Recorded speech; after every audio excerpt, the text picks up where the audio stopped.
All right, guys, welcome back to our second section, which is topic of the week. Of course, carrying on with a bit of the E3 stuff we had in the news section, I thought it would be interesting if we could name our three personal highlights from E3, minus Cyberpunk, because we've dove in a bit there. Yeah. And these can be good or bad. It doesn't have to be, just what we noticed. But just, three things you really notice. Patrick, why didn't you start us off?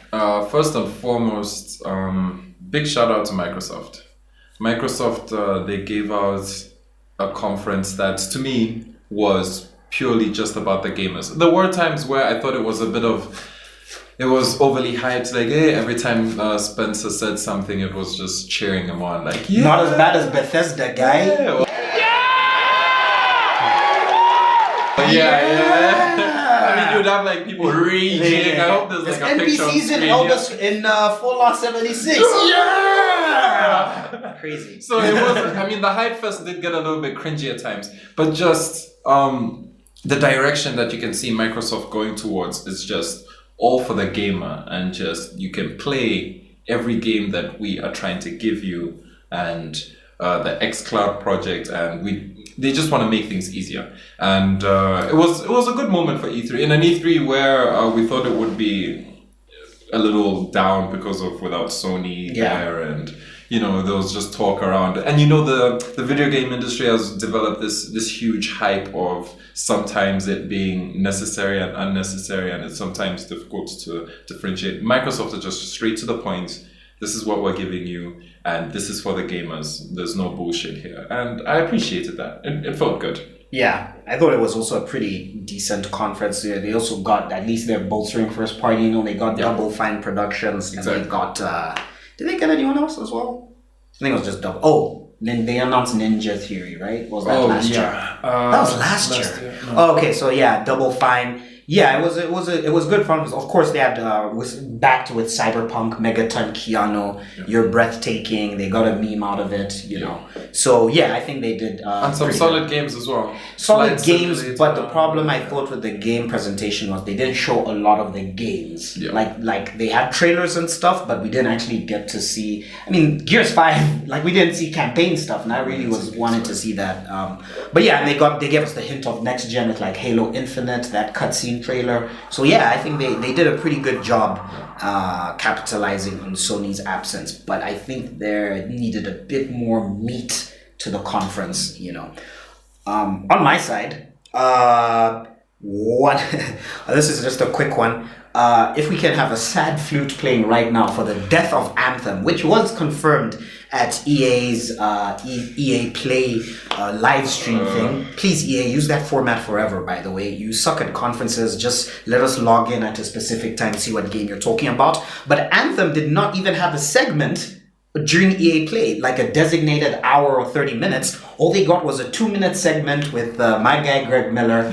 Their community manager came out. He gave some sad, pathetic update on the game, how they're doing the Cataclysm thing, which is essentially just a blue screen filter.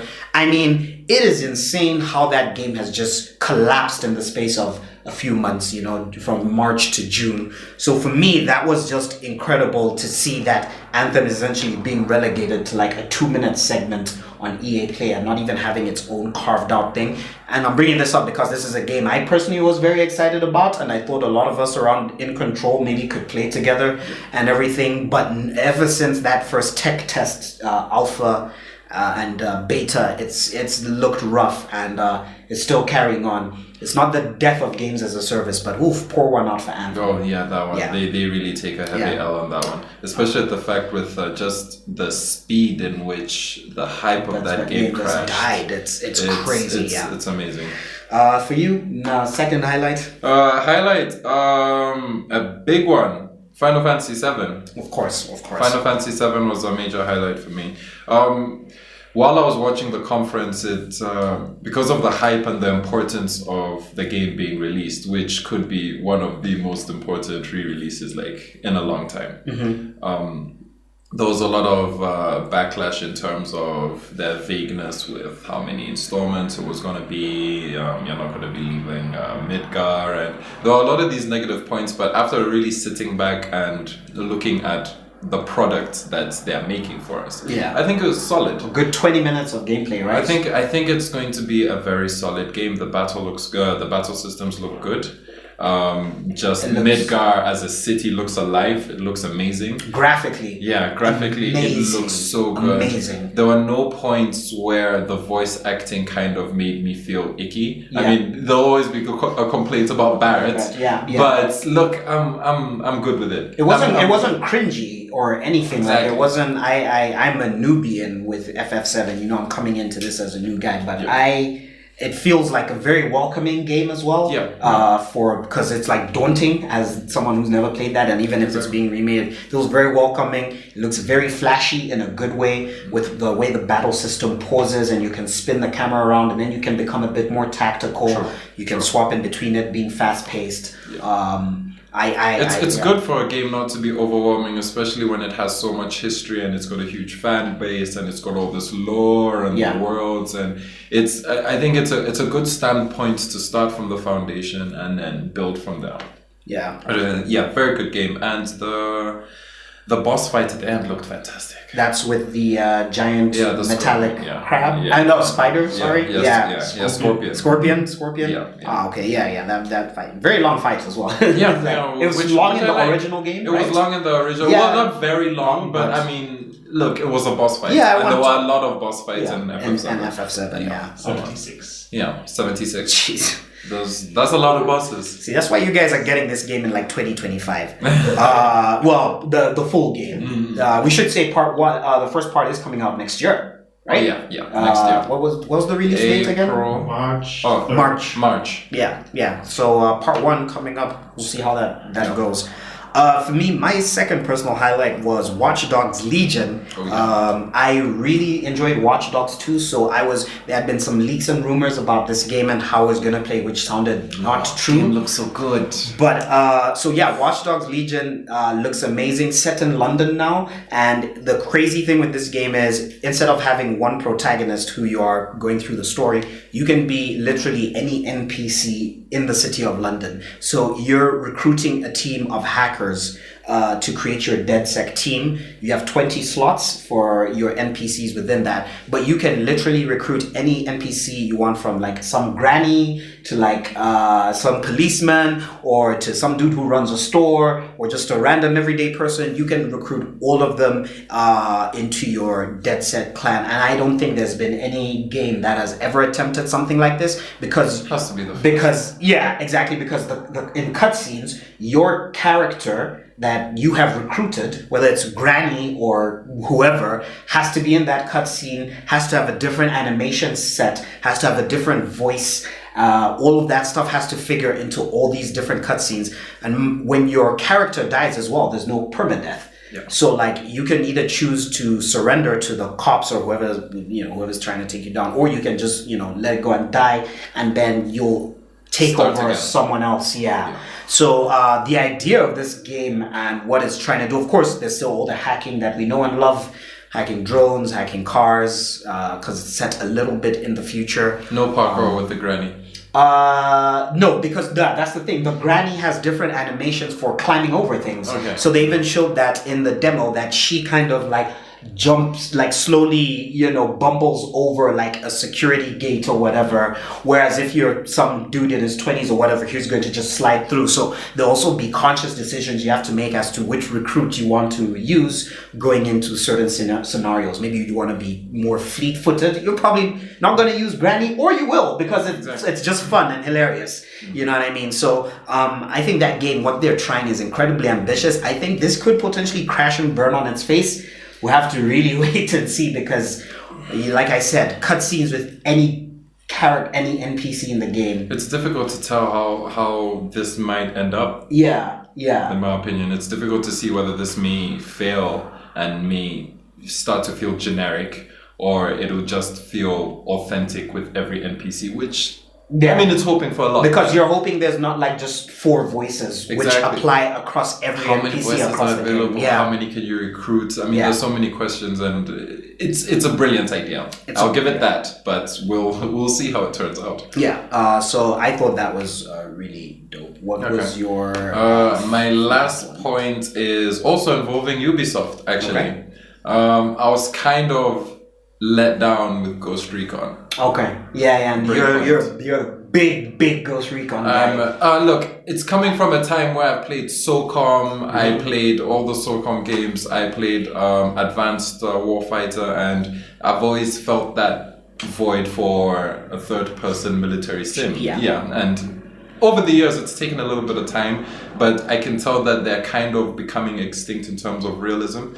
So what happened Breakpoint feels Terminator-ish. I mean, you're fighting drones. So, I mean, the drones part felt forced because you wanted some sort of a bullet sponge scenario. Okay. Yeah, I get Even though I've noticed that all human enemies still go down with 2 well-placed shots, which is good. It keeps the realism at play. But the whole idea of linking up with my friends and consistently shooting at one object and flying drones, it felt a little bit off to me, and it felt like they were going in a direction that was more of the Division side. It's online only as well, which is another blow, really. I mean, coming from a Ghost Recon history, I just prefer a well-tailored, level-designed, and you don't need to give me all this space. We already have all this space. You've given us so many games that have all this space. Make something that feels tailor-made and interactive environment that makes you feel good. Which also brings me to the fact that I'm now worried about Splinter Cell, because Ubisoft is changing the dynamics of these different games where sometimes it's working and sometimes it's not. Yeah. Assassin's Creed. It's working. It's working really, really well. I don't think Ghost Recon is gonna work that well. Watch Dogs, we're yet to see it's something very, very different, and we don't know whether it's going to be successful or not.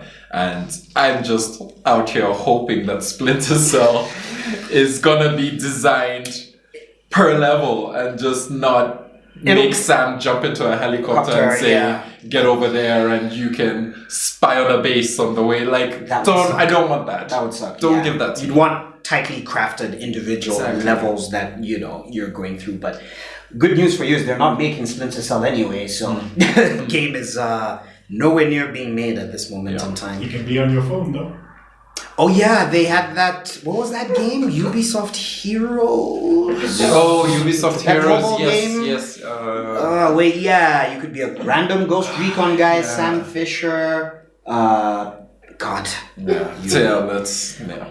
My last one. Sorry to end it on a bit of a downer, but the Marvel Avengers game. I have been really not super excited for it, but I've really wanted the reveal just to see what this game is, because we've had rumors about it and everything. So this is an Avengers game coming from Crystal Dynamics, who made the Tomb Raider games this generation. It's an online gas game, guys. And the Avengers look like porn star stand-ins, pretty much. You know what I mean? It looks pretty rough. I mean, Black Widow looks strong.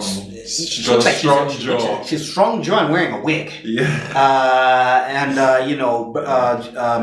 Iron Man looks like okay. So the problem I have, and a lot of people have it, is they're taking the movie designs of the characters, but they're completely changing their faces. So your brain, after all these Marvel movies, has a problem reconciling that fact. Versus, for example, maybe like Spider-Man. I know it's not a one-to-one comparison, but like Spider-Man PS4, it's like a completely different Spider-Man. We also, I guess, don't get a lot of Spider-Man movies, and so like your brain can easily adjust. Whereas with this, it's like it just looks off.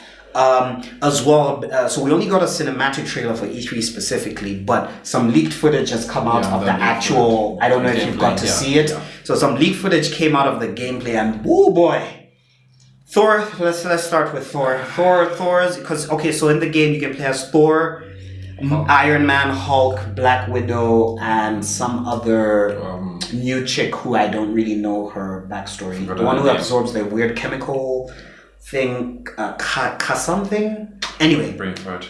Yeah, so this is the main kind of characters, but so there's a bit of leaked gameplay out there. If you Google around, you can find it. Thor's hammer looks so weak. You have to make a ton of hits. Yeah, it looks like a foam kind of hammer. You have to do a lot of hits on regular human enemies before they go down. It's got the pull back like mechanic, like the axe, obviously like God of War. So you can call it back and stuff. But it just doesn't look It doesn't have that umph. That umph, yeah, because you know every time Kratos call in that axe, it's like thwacks into your hand. Yeah. It doesn't really have that. The Iron Man segment, because there's a big battle happening on a bridge in San Francisco. The Iron Man segment where he's flying is on rails already. That's a problem. It looks kind of button mashy as well. I mean, on top of that, obviously it's games as a service. So with this game, it's crazy. The single player you play by yourself, then there's multiplayer where there's arenas which you go in with friends, and then you pick which Avenger you want to be, and that's where you can even change their outfits. Okay. Obviously, microtransactions will probably come in there and stuff. So or a different colored hammer. Yeah, tell me about it. So like it's kind of weird. I'm just not understanding because they were pitching it as multiplayer. So I was thinking you play through the story with randoms or with your friends. Okay. That's not the case apparently. I just think this game has its messaging all over the place, and it's quite sad that I'd like they haven't really quite nailed it down. I'd like to see some nice, a good long footage of gameplay. It sounds like it's on fire.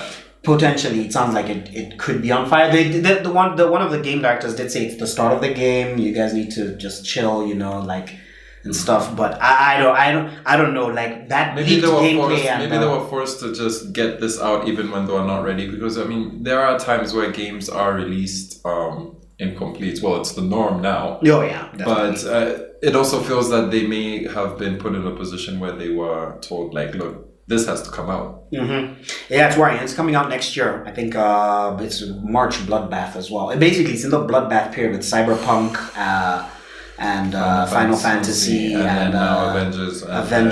Last of Us. Last of Us potentially is rumored for February.